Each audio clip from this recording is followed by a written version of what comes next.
35.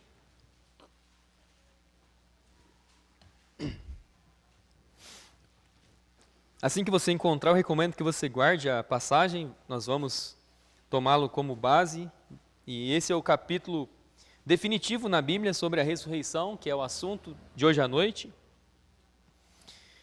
O texto diz: Mas alguns homens dirão, como ressuscitarão os mortos? E com que corpo eles virão? Então, nós vamos tratar o assunto. É uma única pergunta, mas dá-se a entender aí, né, podemos dividi-la em duas partes, né? Primeiro, como ressuscitarão os mortos? E depois, com que corpo eles virão? Mas aí na quarta passada, nós estudamos uma terceira questão, que é, na verdade, quando?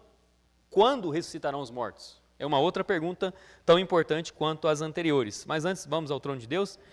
Senhor Deus Santo, nosso Pai Celestial, nós somos gratos ao Senhor pelo Teu cuidado. Obrigado por ter nos sustentado ainda nesse dia.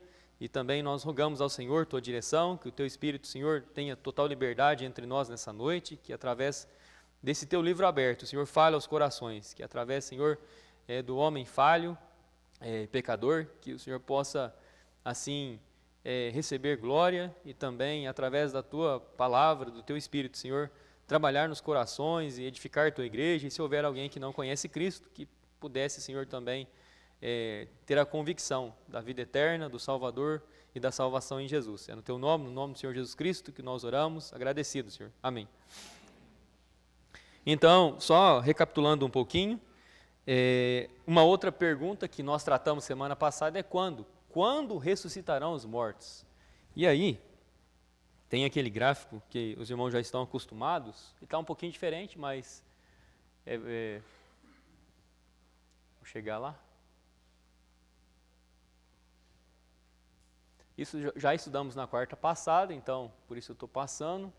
É só uma pequena revisão até chegarmos no assunto de hoje. A respeito do quando, olha aí o verso dentro do mesmo capítulo, né, que é o capítulo 15 de 1 Coríntios, note no verso 21. Pois desde que a morte veio por um homem, também por um homem veio a ressurreição dos mortos. A morte veio por um homem, você sabe, ou deveria saber quem é, Adão. A ressurreição também por um homem, e você também deve saber quem é Jesus Cristo. Porque assim como em Adão todos morrem, igualmente também em Cristo todos serão vivificados. A chave aqui é o em Cristo. Em Adão, todos nós nascemos em Adão. E como é que eu sei disso? Você é da natureza humana, você é um ser humano, então com certeza você teve uma semente, você foi gerada dessa semente. É muito interessante, recentemente eu estava assistindo sobre a concepção da vida e como funciona, e é muito interessante o assunto, e teve até um debate ali sobre quando realmente ocorre a concepção da vida, se na fecundação do óvulo, ou se mais tarde, quando ele vai ali entrar na parede uterina e ali, né, desenvolver e tudo mais.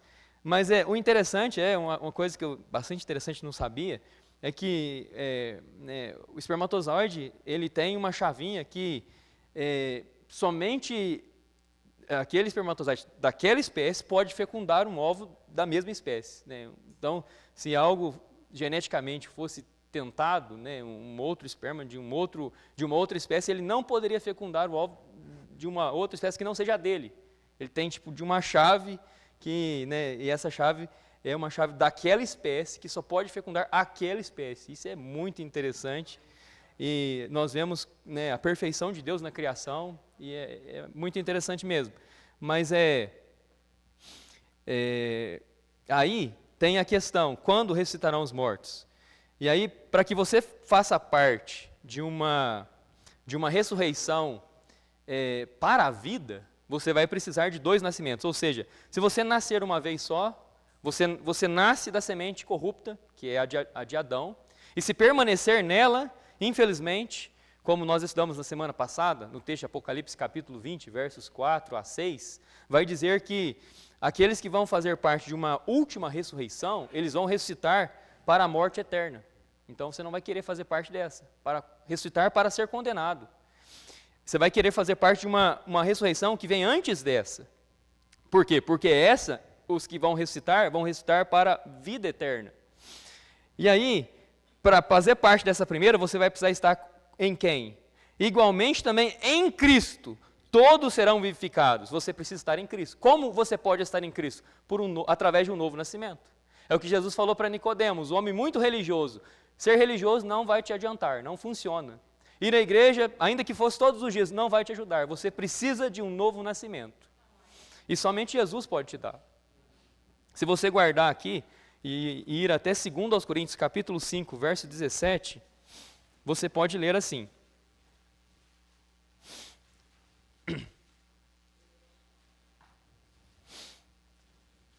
Portanto, se algum homem está em Cristo, ele é uma nova criatura. As coisas velhas são passadas, eis que todas as coisas se tornaram novas. Se algum homem está em Cristo, ele é uma nova criatura. Por quê? 1 Pedro, capítulo 2, verso 23, vai dizer assim: tendo novamente nascidos, não de semente corrupta, mas da incorruptível. Qual é essa semente? Cristo. É a palavra de Deus. Então, no momento que você recebe Jesus como seu Senhor e Salvador, uma semente incorrupta, ela gera em você um novo nascimento. E agora você passa a estar não mais em Adão, mas em Cristo. E uma vez que você está em Cristo, você será participante de uma ressurreição para a vida eterna. Olha no verso 23, mas cada homem em sua própria ordem. Qual é o assunto? Ressurreição. O assunto não é, como eu li num comentário, que ele estava falando a respeito de uma ordem e um exército. Então, nós vamos, e de fato, né, quando você lê Joel 2, você pode entender, de certa forma, uma ordem, né? Você vai ter o Senhor Jesus voltando, e ele é, né, o capitão, né, do exército, ele é o rei dos reis, o senhor dos senhores, e ele vai vir à frente, com toda certeza, isso é fácil de entender.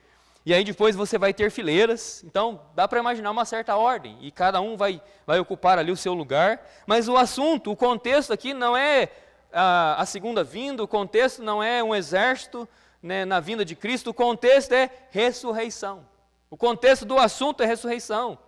Então, o que ele está falando no 23? Mas cada homem em sua própria ordem. Ele está falando de uma ordem dentro da ressurreição. Então, muitas pessoas têm um entendimento limitado a respeito da ressurreição. Qual é o entendimento? O mesmo de Marta. Quando o irmão dela havia morrido, Lázaro, e ela chorava a morte do irmão, e Jesus fala: seu irmão há de ressuscitar. Ela responde: eu sei, Senhor, que o meu irmão há de ressuscitar na ressurreição do último dia. E essa é a compreensão da maioria das pessoas. Quando o assunto é ressurreição, todas elas imaginam a mesma coisa. No último dia, né, quando Deus vai ressuscitar todos os mortos, aí em geral, aí as pessoas vão ser julgadas, elas vão imaginar lá uma balança, e Deus vai colocar naquela balança as suas coisas boas, e de outro lado as más, e para onde pender, aí você vai ter o seu veredito. Não funciona assim. A Bíblia não diz dessa maneira. Eu já citei o texto de Apocalipse, mas vai lá, Apocalipse capítulo 20, verso 4.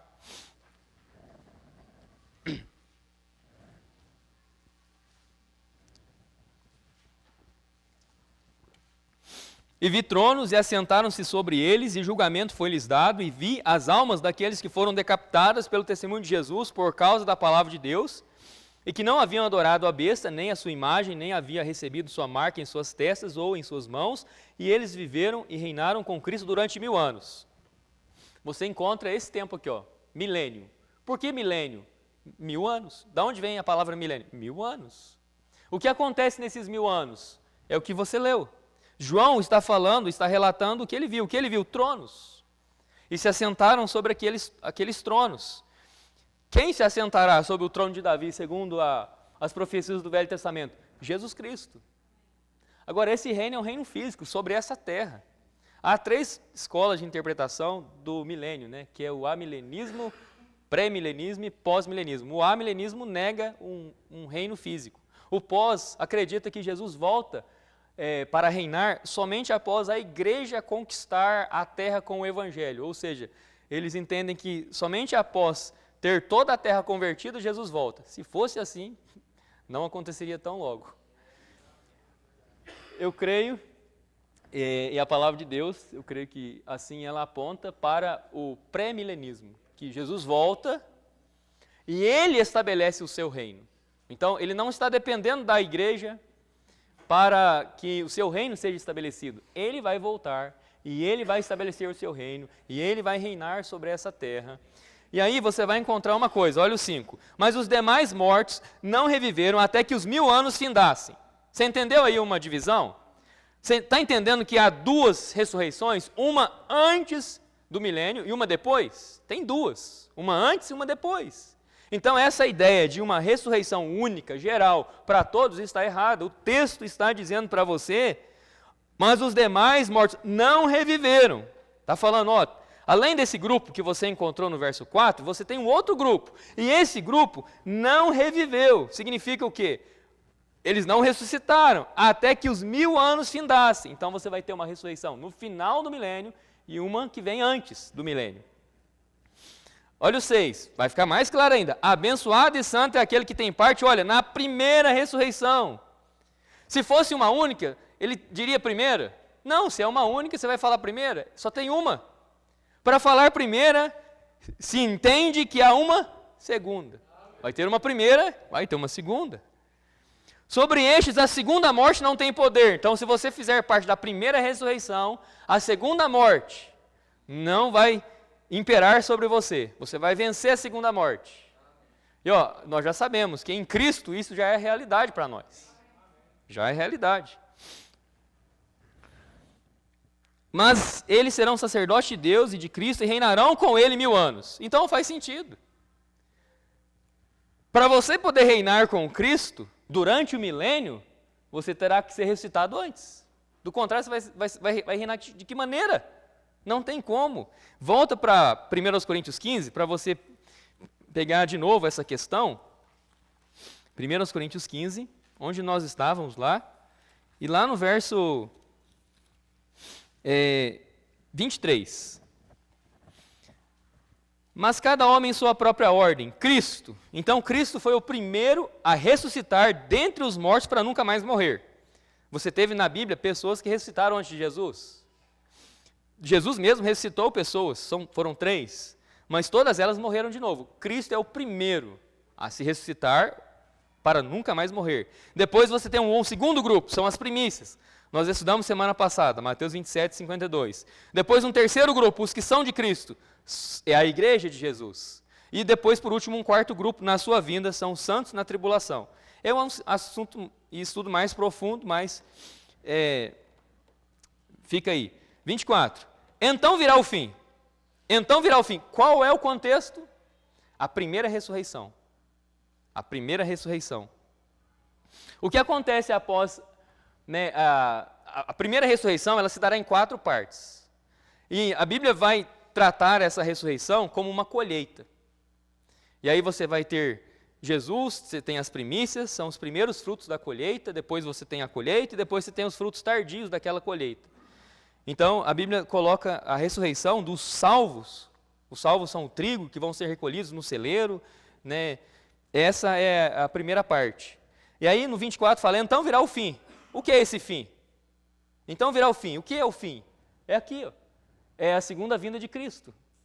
O fim é a segunda vinda de Cristo. Quando você estuda Daniel e Apocalipse, você vai encontrar muito o fim, o fim, o fim. E esse o fim vai referir o final desse período aqui, a grande tribulação, incluindo a segunda vinda de Jesus Cristo, o fim. Um exemplo, Mateus 24, os discípulos chegam e perguntam para Jesus, Senhor, quais sinais haverá do final do mundo, do fim dos tempos? E aí Jesus vai responder, a resposta de Cristo, todo o contexto da sua resposta se dá aqui, grande tribulação e a segunda vinda dele. Mateus capítulos 24 e 25. Então virá o fim, quando ele tiver entregue o reino a Deus. Qual é o reino? É aqui, o milênio. Quando Jesus Cristo vai reinar sobre essa terra. E quando ele tiver derrubado todo o governo e autoridade. Isso é Daniel capítulo 2. Lembra da estátua? Que vai acontecer com ela? Uma pedra lançada sem auxílio de mãos, bate nos pés daquela estátua, que representa, segundo Daniel, no sonho que Nabucodonosor teve, todos os reinos desse mundo, os impérios, Babilônia, Medo-Pérsia, Grécia, Roma e por último o quinto, o império do anticristo. Olha como o texto diz, e quando ele tiver derrubado todo o governo, qual é o governo? É o governo do anticristo. E esse governo do anticristo vai englobar todos os anteriores. Vai ser uma mistura de todos os anteriores. E toda autoridade e poder, porque ele deverá reinar até que tenha colocado todos os inimigos debaixo de seus pés. E o último inimigo que será destruído é a morte. Então aí nós encontramos a resposta para o quando. Quando ressuscitarão os mortos? Eis a resposta. Aí vai depender de quais grupos, né? Se é um grupo dos salvos, aí você faz parte de uma ressurreição antes do milênio. Se não é de salvos, então ele vai fazer parte de uma ressurreição depois do milênio. Então a grande questão para você é que você esteja em Cristo. Senão, infelizmente, né, se você nascer uma vez só, você vai morrer duas. Mas se você nascer duas vezes, você já nasceu uma, e por isso você está aqui. Mas se você nascer uma segunda vez em Cristo, aí você morre uma vez só. Somente uma vez. Vai experimentar a morte apenas uma vez, que é a morte física. Agora vamos tratar a questão, como ressuscitarão os mortos? Eu já adiantei essa resposta na semana passada e te diz, pelo poder de Deus. A resposta é satisfatória? Eu sei que falando assim, para nossa incredulidade não é. A gente precisa de mais. A gente precisa de mais. Então, e a gente na nossa imaginação, incredulidade, você vai pensando lá, mas olha, e aquela pessoa que já morreu há séculos e séculos e não tem mais nada, não tem nenhum ossinho para contar a história. Como é que vai ser?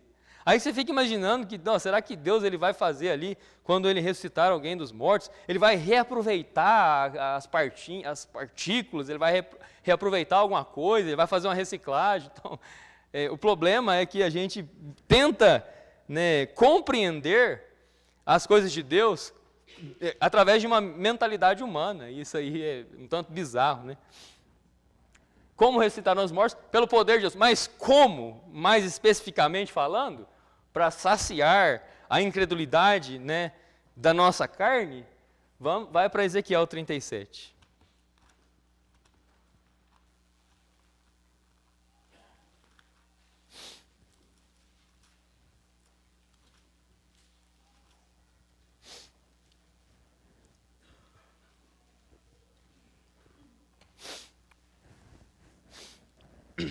Verso 1.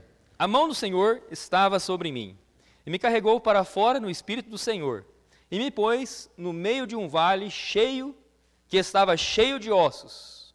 E ele me fez passar ao redor deles.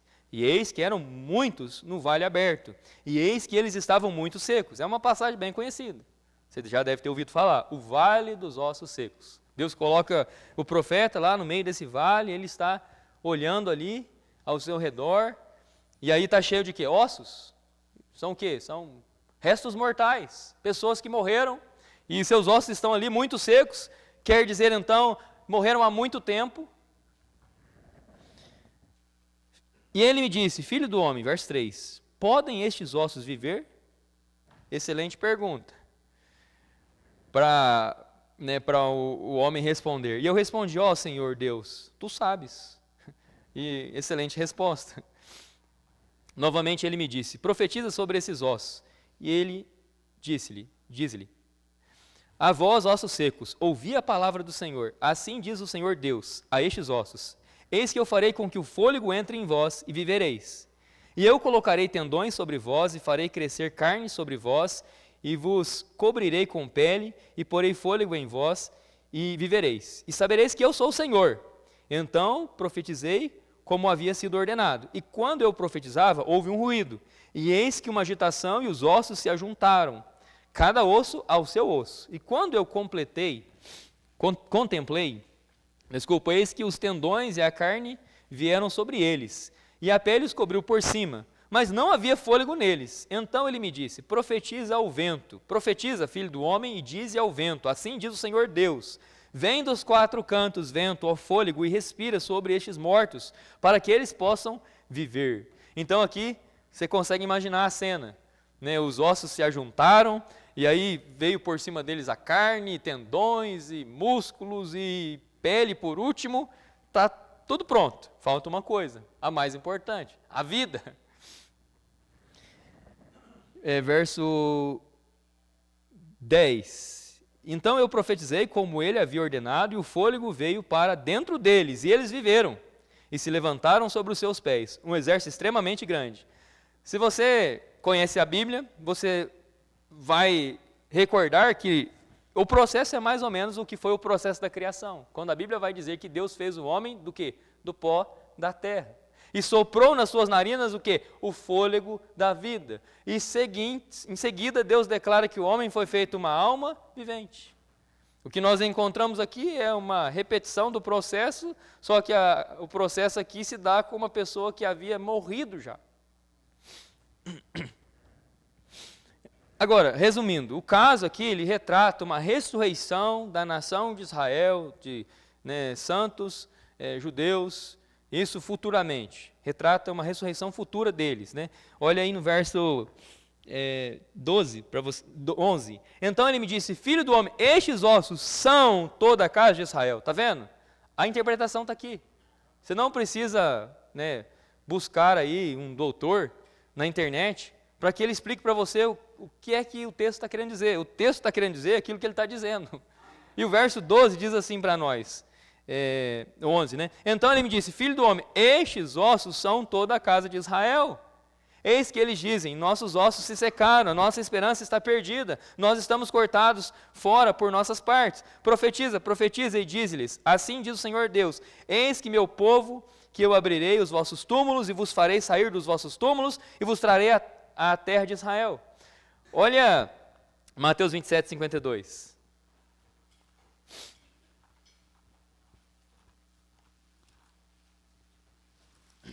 Compare com Mateus 27, 52.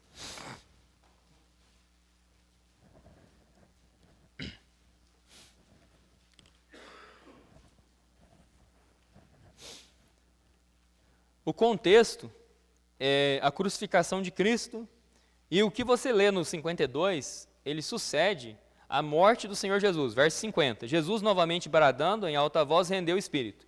É o exato momento da morte de Jesus. O que acontece após isso? 51. Eis que o véu do templo se rasgou em dois, de alto a baixo, e tremeu a terra, e fenderam-se as rochas. O véu do templo que separava o lugar santo do Santíssimo, e aí ele se rompe, e aí isso abre, como nós vamos ler em Hebreus capítulo 10, um novo e vivo caminho através de Jesus, do seu corpo, do seu sangue. O pecador agora pode se achegar ao trono da graça, Ele pode se achegar à presença de Deus, o pecador salvo no sangue de Cristo, remido. 52. E os sepulcros se abriram, e muitos corpos de santos que dormiam foram ressuscitados. Então, essa profecia que nós encontramos em Isaías 37, Ezequiel, 37, do 1 ao 14, essa profecia de uma ressurreição futura, nós encontramos um cumprimento parcial, uma prévia, uma premissa dela em Mateus 27, 52. Ela não se cumpriu totalmente aqui, porque em Mateus 27, 52, você leu, e muitos corpos de santos que dormiam foram ressuscitados. Diz muitos, não diz todos, há uma diferença. Muitos é diferente de todos. Então, se entende que haverá uma outra parte destes santos do Velho Testamento, e aí certamente que fazem parte desse Ezequiel 37, que é a nação de Israel, santos desse tempo, que vão ter uma ressurreição ainda futura. Mas respondendo à pergunta, como ressuscitarão os mortos? Pelo poder de Deus. O mesmo Deus que opera no milagre da vida, também opera no milagre da restauração dela.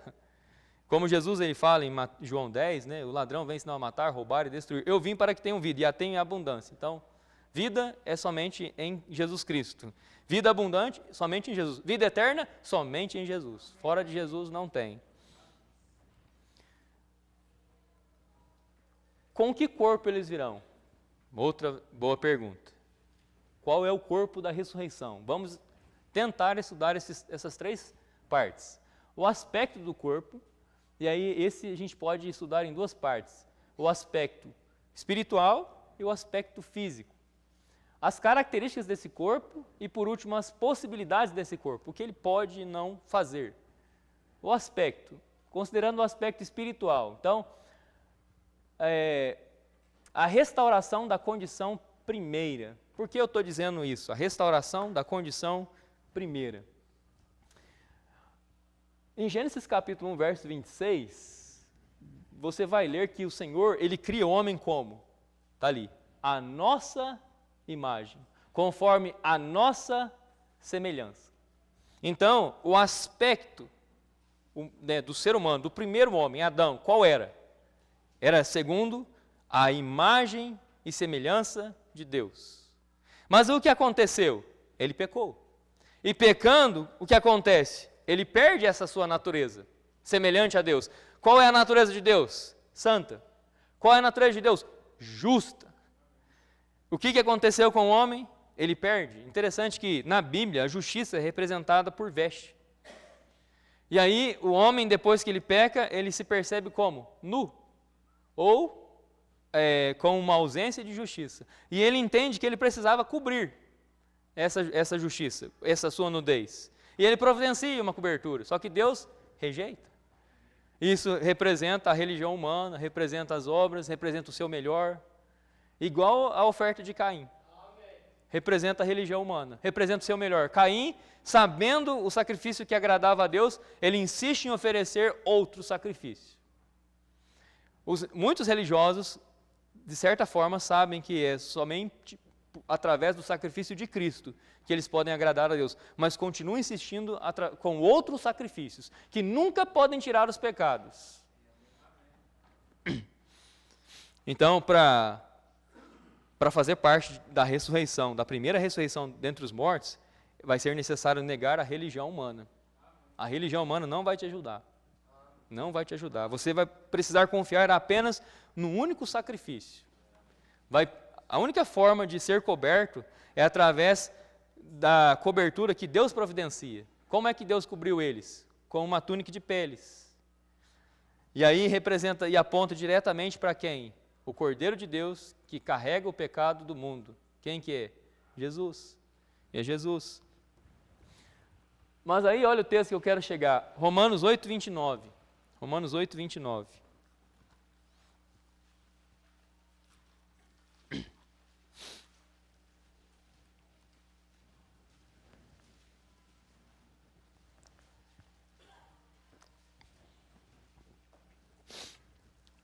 Vamos ler o 28? Uma das maiores promessas do Novo Testamento. 28, Romanos 8, 28. E sabemos que todas as coisas trabalham juntamente para o bem daqueles que amam a Deus, daqueles que são chamados de acordo com o seu propósito. Você sabe disso? Tomara que você saiba. Todas as coisas, todas elas são todas, incluindo as más, cooperam juntamente para o bem, todas. E aí isso vai te ajudar a dar graças em todas as coisas. Por quê? Porque coopera para o seu bem. 29. Para quem ele conheceu antes, ele também os predestinou para serem conformes à imagem de seu Filho. Então, lá no Éden, Deus, ele cria o homem segundo a sua imagem e semelhança. Aí vem a queda. O homem perde essa imagem e semelhança. E aí vem toda a história que nós já conhecemos. Morte, maldições e tudo aquilo que o ser humano tem se lidado na história da humanidade, né? Tragédias e mais tragédias e histórias horríveis. E o homem tem se tornado um monstro. E você entende e sabe isso, né, pelos noticiários, pelo aquilo que você lê.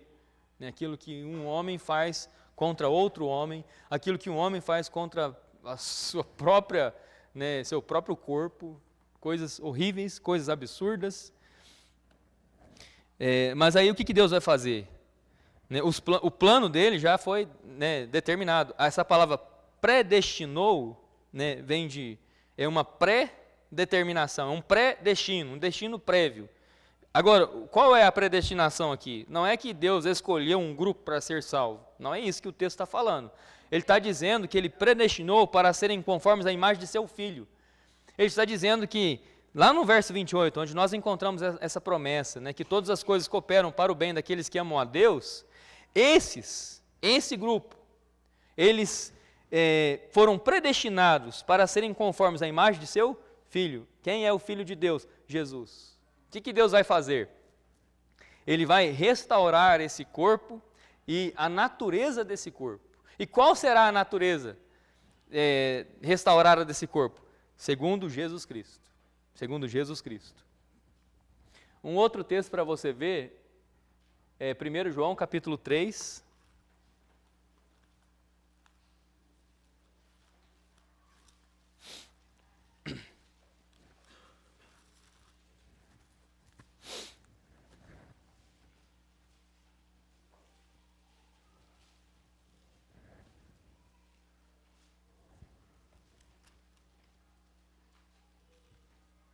Primeiro João 3, verso 1. Contemple que tipo de amor o Pai nos outorgou, que fôssemos chamados filhos de Deus. Portanto, o mundo não nos conhece, porque não o conheceu. Amados, agora somos filhos de Deus, e ainda não se manifestou o que haveremos de ser. Mas sabemos que quando Ele aparecer, quem é Ele? Jesus. Quando Ele aparecer,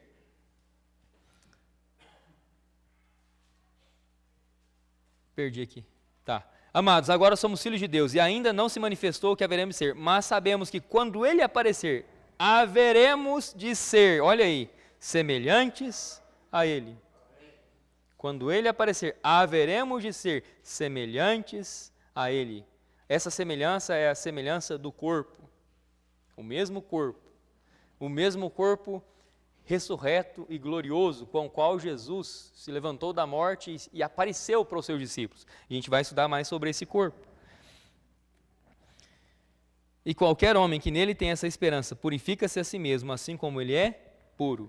Mais um texto, 1 Coríntios 15, 48 e 49. 1 Coríntios 15, versos 48 e 49.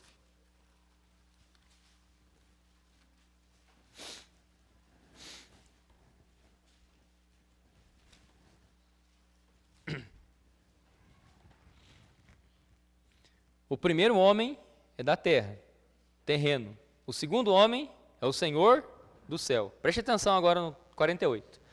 Tal qual o terreno, tais são também os terrenos. E tal qual o celestial, tais são também os celestiais. Olha o 49. Assim como temos portado a imagem do terreno, qual é a imagem que você vê no espelho? É a do terreno. É do terreno. Assim também portaremos, futuro, a imagem, qual? Do celestial. Quando? Olha o verso 50. Agora vos digo isso, irmãos, que carne e sangue não podem herdar o reino de Deus, nem a corrupção herdar a incorrupção. Eis aqui vos digo o mistério, nem todos dormiremos, mas todos seremos transformados, em um momento, em um piscar de olhos, ante a última trombeta, porque a trombeta soará, os mortos ressuscitarão incorruptíveis e nós seremos, olha a palavra, transformados. Qual é a transformação? É a transformação desse corpo, imagem do terreno, ele vai ser transformado à imagem de qual? Do celestial. Quem é o celestial? Você leu no verso 47. O primeiro homem é da terra, terreno. O segundo homem é o Senhor do céu. Quem é o Senhor do céu? Jesus. É Jesus.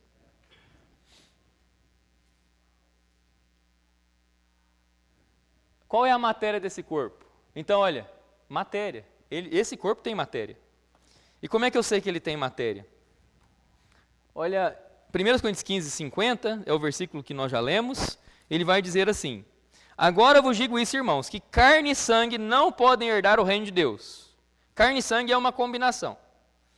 E essa não pode herdar o reino de Deus. E ele vai dizer, nem a corrupção herdará a incorrupção. Então, há um problema com carne e sangue. E ele está dizendo na sequência que o problema já está dizendo, revelando, qual que é o problema? É a corrupção. Então, carne e sangue são corruptos.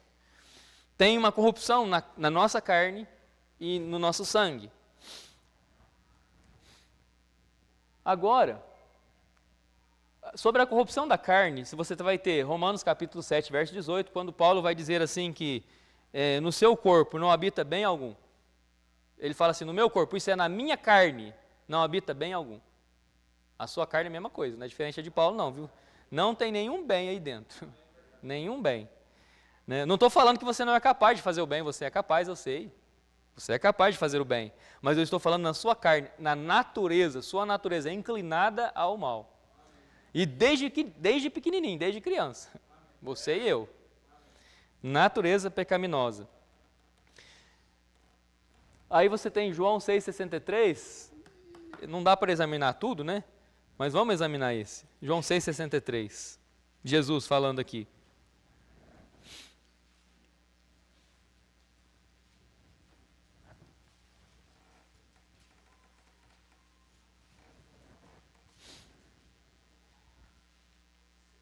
Jesus ele fala assim: o Espírito é o que vivifica, a carne para nada aproveita.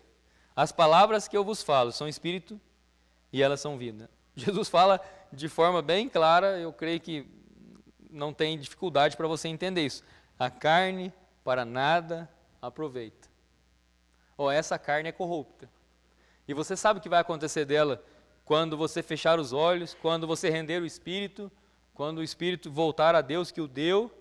A carne, ela é corrupta e ela vai... Você sabe o processo, sabe o que acontece. É só pó, e volta para o pó, e mais nada, acabou. Carne para nada aproveita. Né? Nós somos uma alma vivente. E Jesus, sempre quando ele vai pregando, ele sempre enfatiza, não a carne. Carne para nada aproveita. Ele não enfatiza o exterior, mas o interior. Ele fala e ele trata a questão da alma da pessoa. Por quê? É quem você é na verdade. No final das contas, você é o quê? Uma alma vivente. E a consciência está nessa alma vivente. Vamos para Lucas 24, 39. Esse revela o corpo da ressurreição de Jesus Cristo. Lucas 24, 39.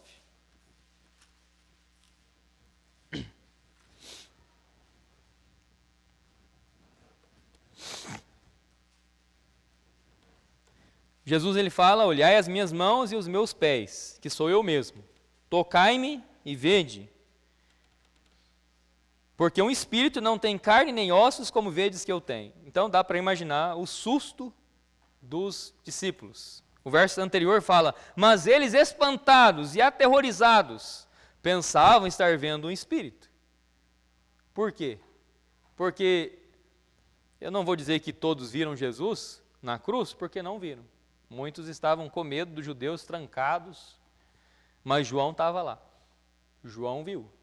Ele viu com esses olhos Jesus ser crucificado, acompanhou todo o sofrimento. Ele viu quando Jesus disse, ouviu quando Jesus disse, está consumado. Ouviu quando Jesus disse, Pai, em tuas mãos entrego o meu espírito. Ele viu quando o soldado romano chega e fura o seu lado, e sai sangue, depois água.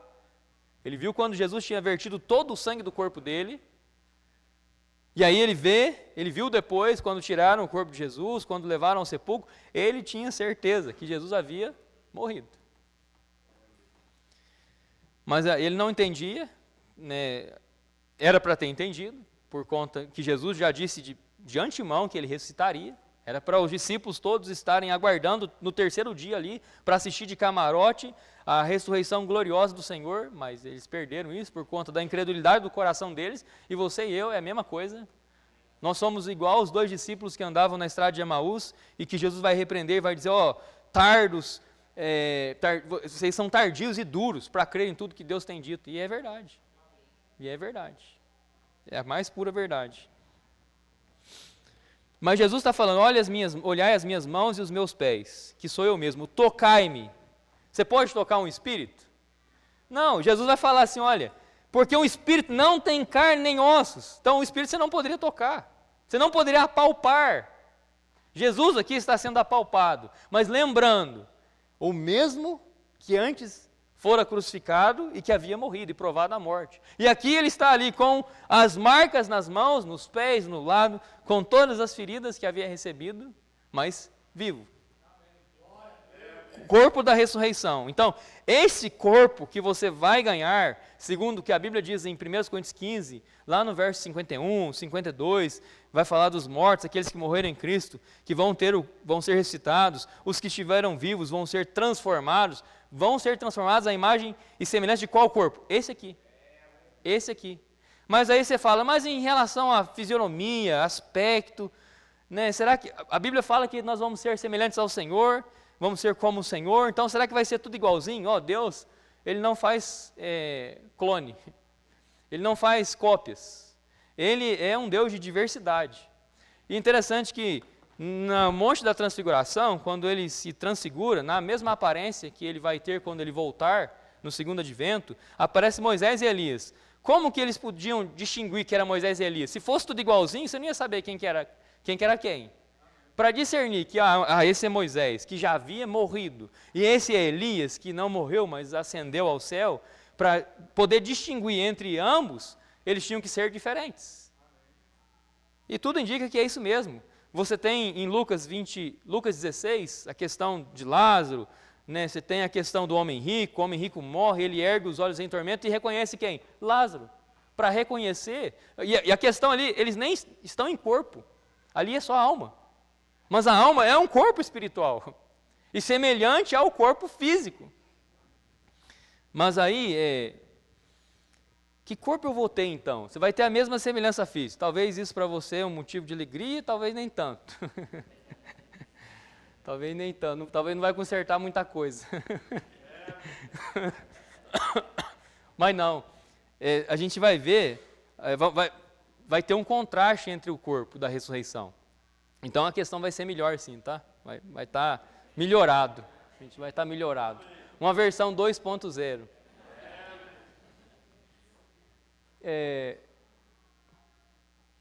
Corpo sem sangue, aqui é um assunto bem profundo, nem vou entrar nessa questão, mas é um assunto muito interessante. O pastor Huckman, ele tem um estudo muito interessante a respeito, onde ele mergulha aí nessas águas, ele desce bem fundo, e eu não consigo fazer a mesma coisa, consigo ficar só um tanto na superfície, depois tem que subir logo que falta o ar. Então, é muito interessante. E aí só você parar para pensar um pouquinho, né, em vários aspectos que você vai encontrar sangue na Bíblia. Hebreus 9, 22, vai falar que quase todas as coisas, segundo a lei, se purificam com sangue. Sem derramamento de sangue, não há remissão de pecado. A única coisa que é proibido de ingerir, a única proibição de ingestão na Bíblia é sangue. Isso antes da lei, na lei e depois da lei. Na Bíblia inteira, sangue é proibido de ser ingerido. E aí Deus explica que a vida está no sangue. E aí, você tem um monte de coisa relacionada a isso. Você vai ter a maldição dada à mulher. Aí a mulher, todo mês, como Sara, vai falar do costume das mulheres. E a mulher, a moça, na verdade, né, com 12 anos para cima, mais ou menos, ela já vai entender o que é isso, né? E ela vai ter que se lidar com essa questão do sangue. E é muito interessante a questão. Mas a gente sabe, se você for ferido e perder uma certa quantia do seu sangue, você morre. A gente está falando de um corpo que a gente vai ver sobre as características desse corpo. Esse corpo da ressurreição é um corpo imortal, que não pode morrer mais. Então tenta imaginar essa situação com um corpo semelhante a esse, com sangue, né, vai ser diferente com toda certeza. Como vai ser diferente? Aí é uma questão muito mais profunda, né? E o pastor Huckman, como eu falei, ele nada mais nessas águas aí. As características, corpo imortal, isso a gente, né, pode verificar lá, olha lá Joel, capítulo 2. Esse é importante a gente ver, né? Joel 2.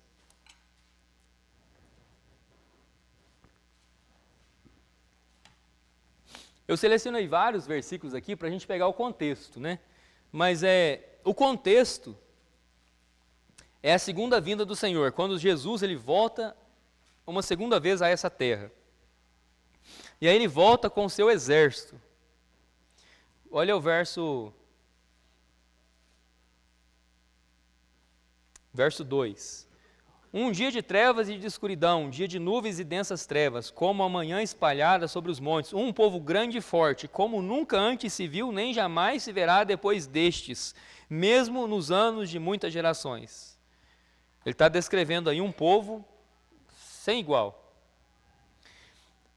Aí ele vai falar no 3, um fogo consome diante deles, e atrás deles uma chama queima.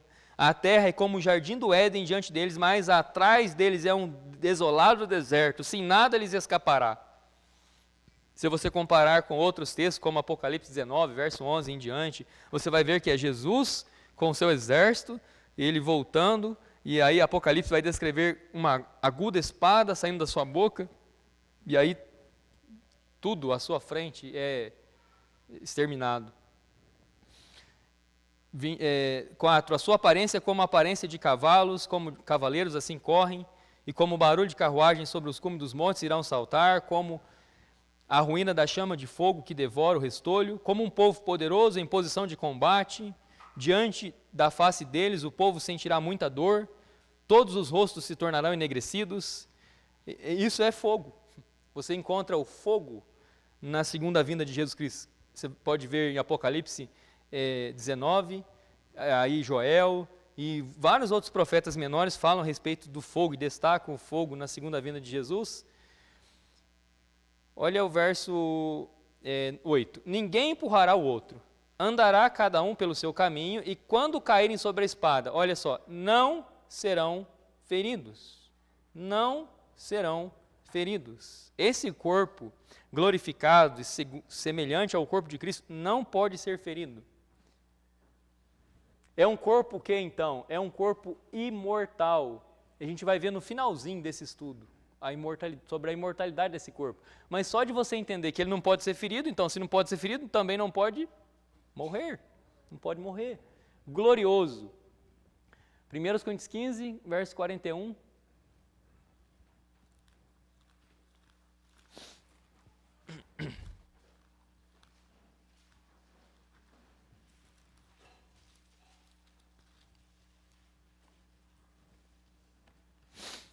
Há uma glória do sol, e outra glória da lua, e outra glória das estrelas, porque uma estrela difere de glória, de outra estrela em glória. Assim também é a ressurreição dos mortos. Está vendo que no verso 41 ele está citando, o assunto é o quê? Glória. Glória de astros celestes. Está falando das estrelas. Cada estrela tem o seu brilho, seu resplendor. E aí, no 42 ele fala assim, as palavras-chave para você entender, assim também é. Ele está comparando a glória e o resplendor das estrelas com o quê? A ressurreição dos mortos. Ou o corpo que as pessoas terão na ressurreição dos mortos. É semeado na corrupção. Então é o que a gente falou da semente corrupta. Então nós, desde o nosso nascimento, estamos morrendo. As células estão morrendo. E você está enfraquecendo e várias coisas estão acontecendo com você. Para o pior, né? Para o pior. Então, isso é o quê? Semeado na corrupção. Ressuscitado como? Incorrupção. Semeado na desonra. Ressuscitado como? Em glória. Aqui é o contraste que eu falei, que a gente vai encontrar dos corpos. Semeado na fraqueza. Desde a queda do homem, Deus falou para o homem, você vai viver do suor do teu rosto. E a terra não vai devolver para você a sua força. Então, quer dizer, desde que nós nascemos, desde a queda, a nossa força vai se esvairindo. Nós temos cada vez menos. Cada vez menos. E aí você vai ver Eclesiastes, Salomão vai falar a respeito de como nós envelhecemos e como nós vamos perdendo essa força, né, gradualmente. Mas olha, graças a Deus, nós teremos um corpo poderoso. Poderoso. Que não vai se cansar como esse se cansa. É semeado no corpo natural, é ressuscitado no corpo espiritual. Se há corpo natural, há corpo espiritual. E assim está escrito, o primeiro homem, e ele vai entrar na comparação entre Adão, o primeiro homem, e Jesus, o segundo homem, o Senhor do céu. A gente já viu. Aí aqui, outros textos que você pode tomar junto com esse, se você quiser marcar em Mateus 17, capítulo 17, verso 2, Jesus no Monte da Transfiguração, Daniel 12, versos 12 a 3, também vai falar a respeito do resplendor de glória dos que vão ressuscitar, de uma parte deles. Tem Provérbios 11, 30, e tem aqui também Gênesis 2, do 7 a 12. Aqui você vai achar lá como que foi o corpo de Adão primeiro. As características a gente já viu aqui, né? O paralelo, corpo terreno corrupto, fraco, natural, corpo celestial, incorrupto, poderoso e sobrenatural. O que vai ser, quais são as possibilidades? Né? O que ele vai poder fazer? Capaz de viajar em altas velocidades. João 20, 17.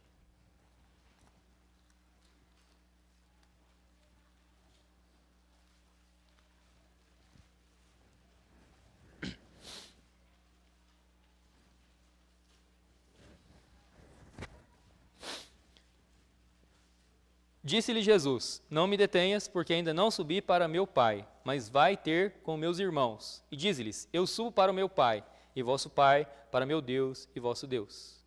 E Maria Madalena foi e contou aos discípulos que ela vira o Senhor e que ele falara essas coisas. Então, o contexto é da ressurreição de Jesus. Jesus aparece a Maria Madalena, a primeira testemunha ocular de Jesus, né? Jesus ressurreto, dentre os mortos, e aí ele fala para ela, não me detenhas. Alguns pensam, olha, Jesus então, ele fica sobre a terra, até que ele ascende em Atos capítulo 1, verso 10, mas não é isso. Você viu que aqui ele está com pressa? Não me detenhas, porque ainda não subi para o meu Pai. Aí ele fala, vai lá, confirma, né, vai lá ter com os meus irmãos, diz-lhes a eles, e eu subo para o meu Pai. Então, nesse momento ele foi.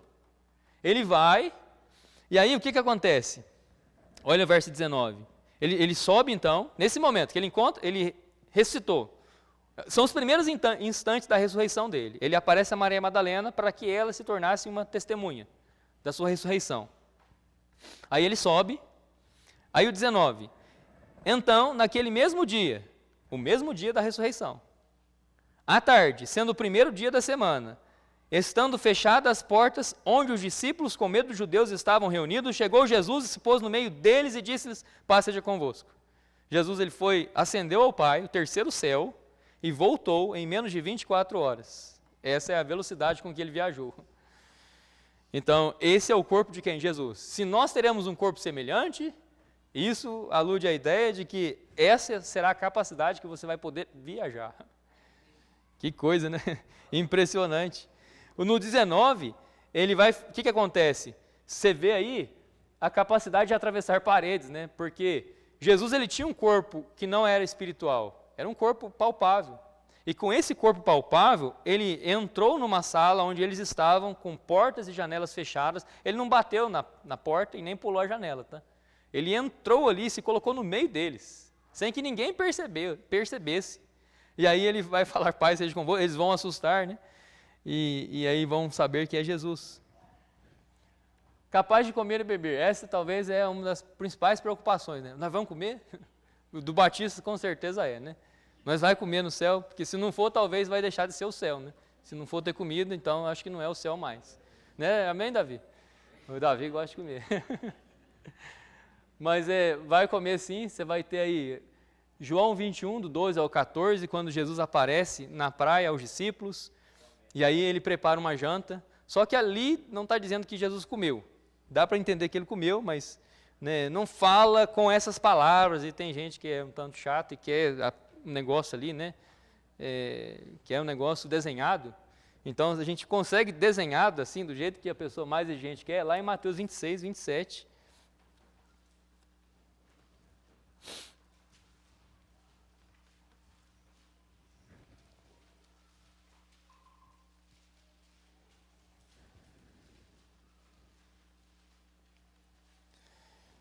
Jesus na última ceia, 27, Mateus 26, 27, e tomando o cálice deu graças e deu-lhe, dizendo, bebei todos dele, porque isto é meu sangue do Novo Testamento que é derramado por muitos para a remissão dos pecados. Olha o 29, mas eu vos digo que daqui em diante não beberei deste fruto, não mais beberei desse fruto da videira até aquele dia em que o beber novo convosco no reino de meu Pai. Esse dia aqui que Jesus está falando é um tempo futuro. Não se cumpriu durante os dias da vida de Cristo. Por quê? Porque essa é a última ceia. E pouco tempo depois, o que acontece? Se essa é a última ceia, ele não sentou mais uma mesa com os discípulos. E não comeu e nem bebeu mais com eles. Aí o que acontece? É a cruz do Calvário. E depois da cruz, o que vai acontecer? A ressurreição. E depois da ressurreição, o que vai acontecer? Jesus vai aparecer na praia, em João 21, e vai fazer uma janta para eles. Eu creio que ali ele jantou com eles.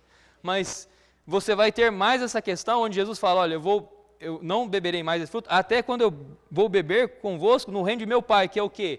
É as bodas do Cordeiro. Aí a referência é essa aqui, ó, de Apocalipse 19, verso 7. As bodas do Cordeiro. E vamos fechar agora aqui, ó, com esse aqui, Lucas 23, 34 ao 36.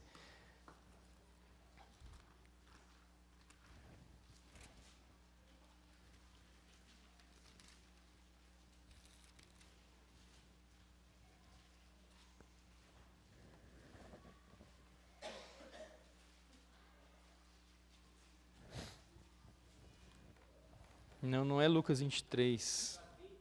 É 20, né? Obrigado, irmão. Sabia que estava errado.